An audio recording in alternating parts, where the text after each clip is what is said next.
3, 2, 1. Ignition. Engine full power.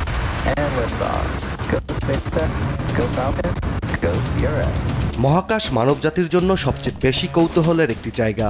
অসীম মহাকাশে কি আছে, কত দূর আছে তা জানতে মানব সভ্যতা আদি যুগ থেকেই বেশ আগ্রহী। মানুষের এই আগ্রহই বর্তমান যুগে এসে মহাকাশের নানা রহস্য উদ্ঘাটন করতে সহায়তা করেছে। তবে এবার জাপানের বিশেষ একটি গবেষক দল তৈরি করেছে বিশ্বের সর্বপ্রথম কাঠের প্যানেল সংযুক্ত একটি উপগ্রহ, যা ইতোমধ্যে পৃথিবীর ভূপৃষ্ঠ ত্যাগ করে মহাকাশের উদ্দেশ্যে যাত্রা করছে।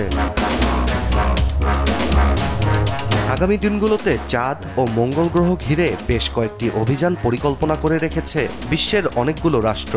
এসব অভিযানে পুনর্ব্যবহারযোগ্য বিভিন্ন উপাদান মহাকাশে কিভাবে সহায়তা করতে পারে তারই একটি পরীক্ষামূলক অভিযান হিসেবেই বিশ্বের প্রথম কাঠের প্যানেলযুক্ত উপগ্রহটি মহাকাশে পাঠানো হয়েছে।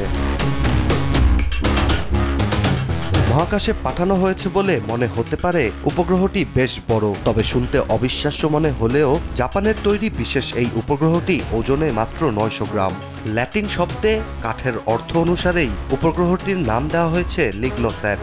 ম্যাগনোলিয়া গাছ ব্যবহার করে উপগ্রহটির প্যানেলগুলোই শুধু কাঠ দিয়ে তৈরি করা হয়েছে। এটি তৈরিতে আদি যুগের কৌশল ব্যবহার করেছেন গবেষকরা, যেখানে স্ক্রু বা আঠা ছাড়াই উপগ্রহটি একত্রিত করা হয়েছে।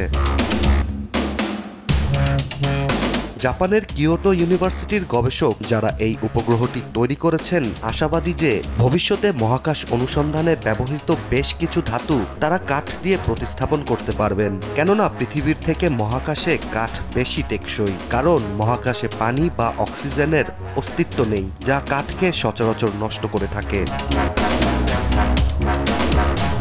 জাপানের গবেষকদের দ্বারা তৈরি কাঠের প্যানেলযুক্ত বিশেষ এই উপগ্রহটির মূল উদ্দেশ্যই হচ্ছে এটিতে ব্যবহার করা কাঠ মহাকাশের চরম পরিবেশে কিভাবে টিকে থাকে এবং কি কি প্রতিক্রিয়া দেখায় তা পর্যবেক্ষণ করা। তাই তো কাঠের প্যানেল ছাড়া উপগ্রহটিতে একটি অ্যালুমিনিয়ামের কাঠামো ব্যবহার করা হয়েছে, যেখানে কিছু সেন্সর স্থাপন করা আছে। আগামী 6 মাস এই উপগ্রহটি পৃথিবীকে প্রদক্ষিণ করবে এবং এটির সেন্সর উপগ্রহটির সম্পূর্ণ প্রতিক্রিয়া পর্যবেক্ষণ করবে।